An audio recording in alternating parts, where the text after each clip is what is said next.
સરકારે ખેડૂતો માટે 10,000 કરોડના રાહત પેકેજની જાહેરાત કરી છે. વિપક્ષ આને કઈ રીતના જોઈ રહ્યા છો? ખેડૂત આગેવાનો, ખેડૂતના નેતા આને કઈ રીતના જોઈ રહ્યા છે? તે અમે જાણવાનો પ્રયાસ કરીશું. હવામાન નિષ્ણાંત પરેશ ગોસ્વામી આપણી સાથે છે. પરેશભાઈ, સરકારે 10,000 કરોડની જાહેરાત કરી છે. વિપક્ષ લાંબા ટાઈમથી માંગ કરતો હતો. ખેડૂતો માંગ કરતા હતા કે મોટા પાયે નુકસાની થઈ છે. તેની સામે પૂરેપૂરું અમને વળતર આપો અને પાક ધિરાણ માફ કરો, એક જ એમની માંગ હતી. તેની સામે 10,000 કરોડનું રાહત પેકેજ કઈ રીતના જોઈ રહ્યા છો?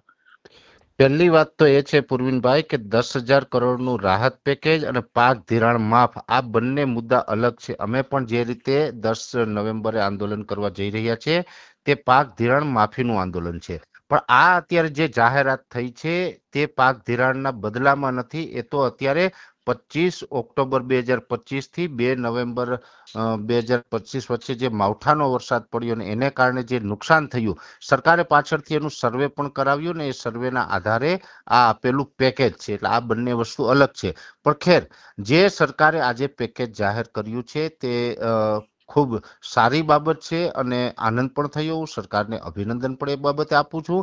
પણ પહેલી વાત તો એ છે કે આમ તો સરકારે તો સર્વે ને વગેરે પ્રક્રિયા કરી છે, છતાં અમે તમારા માધ્યમથી જ્યારે પણ વરસાદ જ્યારે માવઠું ચાલતું હતું, વરસાદની માહિતી આપતા હતા, ત્યારે જ પણ અમારો એક અંદાજ હતો કે ગુજરાત રાજ્યના ખેડૂતોને આ માવઠાને કારણે 13,000 કરોડ રૂપિયાનું નુકસાન જશે અને એ 13,000 કરોડ રૂપિયા જેવી રકમ છે એ સરકારે ફાળવવી જોઈએ અને એ જ આસપાસ સરકારે સર્વે કરીને 10,000 કરોડની રકમ ફાળવી છે.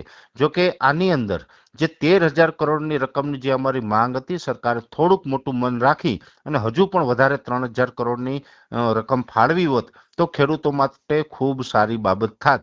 છતાં પણ એની આસપાસની રકમ તો ચોક્કસથી એક ફાળવી છે. ખેડૂતને જે નુકસાની છે એ નુકસાનીનું સંપૂર્ણ ભરપાઈ કરવા માટે આ પેકેજ ભલે સક્ષમ ન હોય પણ થોડી ઘણી રાહત આપી શકે છે. જો કે આ પેકેજ છે અત્યારે જાહેર થયું છે એ પેકેજ છે જાહેરાત પૂરતું જ ન રહે અને વાસ્તવમાં આ તમામ જે રકમ છે એ ખેડૂતના એકાઉન્ટ સુધી પહોંચે એ પણ મહત્વનું છે. પૂર્વિનભાઈ, ભૂતકાળમાં પણ ઘણી જાહેરાતો થઈ છે પણ એ જાહેરાતોની રકમ ખેડૂતના એકાઉન્ટ સુધી ઘણી જ રકમ છે હજુ સુધી નથી પહોંચી. એવું ન થાય ને આ રકમ છે તાત્કાલિક ધોરણે ખેડૂતના એકાઉન્ટ સુધી પહોંચે, ખેડૂતને ડાયરેક્ટ આ રકમનો લાભ મળે એવી મારી આપના માધ્યમથી ફરી એક વધુ વિનંતી રહેશે. અને જે પાક ધિરાણ માફવાળી વાત છે એ મુદ્દો આખો અલગ છે અને એ મુદ્દાનું આંદોલન છે. અમે પણ બિન રાજકીય આંદોલન જે અમે કરવા જઈ રહ્યા છીએ એ આંદોલન ચાલુ રહેશે. જ્યાં સુધી પાક ધિરાણ માફ ન થાય ત્યાં સુધી અમે ખેડૂતો બધા એ આંદોલન ચાલુ રાખીશું. પરેશભાઈ, સરકારે અગાઉ ટેકાના ભાવે ખરીદીની પણ વાત કરી હતી, પરંતુ જે પાક નિષ્ફળ ગયો છે તેને સરકાર લેશે કે કેમ તેની સ્પષ્ટતા કરી નહોતી. તો હવે આગામી સમયમાં સરકાર સમક્ષ શું માંગ રહેશે? અમારે જે 10 નવેમ્બર 2025ના રોજ જે અમારે અલ્ટિમેટમ આપવાનું છે, જેની અંદર અમારી જે માંગો છે એની અંદર ટેકાના ભાવનો પણ સમાવેશ છે. જેમાં પ્રથમ માંગ અમારી છે 2 હેક્ટરની મર્યાદામાં 3 લાખ રૂપિયા સુધીનું પાક ધિરાણ છે એ માફ કરવામાં આવે. બીજો મુદ્દો છે કે સરકારે જે આ વર્ષે 15.21 લાખ મેટ્રિક ટન મગફળીની ટેકાના ભાવે ખરીદી કરવા જઈ રહી છે, જેની અંદર એક પ્રતિ ખેડૂત એટલે મતલબ કે 2 હેક્ટરની મર્યાદામાં પ્રતિ ખેડૂતની મગફળી 125 મણ ખરીદવાની છે, જે ખરેખર સરકારે 200 મણ સુધી ખરીદવી જોઈએ. જ્યારે સરકાર 75 મણ છે હજુ પણ ઓછી ખરીદી કરી રહી છે. એટલે અમારી બીજી માંગ એ પણ છે કે દરેક ખેડૂતની મગફળી છે એ 200 મણ સુધી ખરીદવામાં આવે. સાથે કુદરતી આફતને કારણે જે આ પાકોને નુકસાન થયું છે અને મગફળી પલળી ગયેલી છે એ પલળેલી મગફળી તો સરકાર છે ટેકાના ભાવે રિજેક્ટ કરવાની છે અને એનું કારણ એવું પણ આપશે કે જેની મગફળી કોરી હતી એને અમે ટેકાના ભાવે મગફળી ખરીદી છે, જેની પલળી ગઈ છે એને અમે આ 10,000 કરોડનું વળતર પણ આપ્યું છે. આવું કહીને કદાચ એની મગફળી છે એ ટેકાના ભાવે નહીં ખરીદે, આ વાત સ્પષ્ટ છે. પણ આપના માધ્યમથી ફરી મારી એ પણ અપીલ રહેશે કે સરકારે પલળેલી મગફળી પણ લેવી પડશે.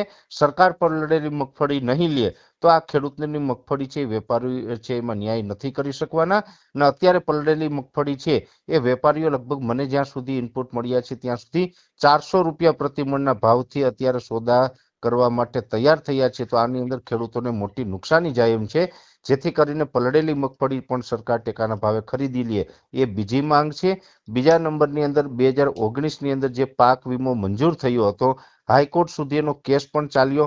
હાઈકોર્ટે પણ આદેશ કરેલો છે કે આ પાક વીમાની રકમ છે તે ખેડૂતોના એકાઉન્ટમાં જમા કરવી. છતાં પણ સરકાર છે એ હજુ 50% ખેડૂતોના ખાતામાં એ રકમ પહોંચાડી શકી છે. 50% ખેડૂતો હજુ પણ આજની તારીખે એ રકમથી વંચિત છે. તો તાત્કાલિક ધોરણે એ 2019નો પાક વીમો છે એ પણ જમા કરો. એ પાક વીમાની રકમ સાથે આજે છેલ્લા 6 વર્ષથી એ પેમેન્ટ રોકાયેલું છે એનું બેન્કિંગ વ્યાજ સાથે સરકાર જમા કરે એવી તમામ માગણી છે. એટલે આ તમામ માગણીને લઈ અને અમે 10 નવેમ્બરે આ અલ્ટિમેટમ આપવા જઈ રહ્યા છીએ. પરેશભાઈ, પાક ધિરાણને લઈને તમારી આગામી સમયમાં કયા પ્રકારના કાર્યક્રમ રહેશે? આમ તો સંપૂર્ણપણે અમે તો બધા ખેડૂત છે અને ખેડૂત તરીકે બિન રાજકીય આંદોલન ઊભું કરી રહ્યા છીએ. અત્યારે અમે તાત્કાલિક એક સમિતિનું ગઠન કર્યું છે, એટલે કે કિસાન સહકાર સમિતિ.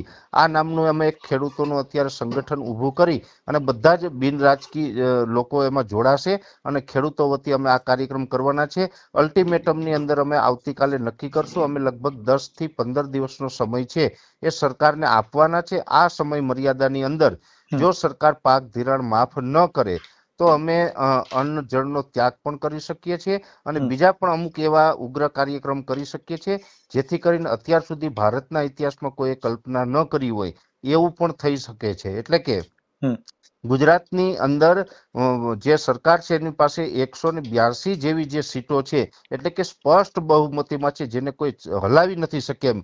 આ સરકારને પણ અમે સત્તા ઉપરથી હટાવી શકીએ એનો પણ અમે તખતો તૈયાર કરી લીધો છે. આ માંગો જો સ્વીકારવામાં નહીં આવે તો સરકાર આટલી મોટી બહુમતી હોવા છતાં પણ એને સત્તા છોડવી પડશે એવો તખતો તૈયાર થઈ ચૂક્યો છે. આભાર પરેશભાઈ, અમારી સાથે જોડવા બદલ.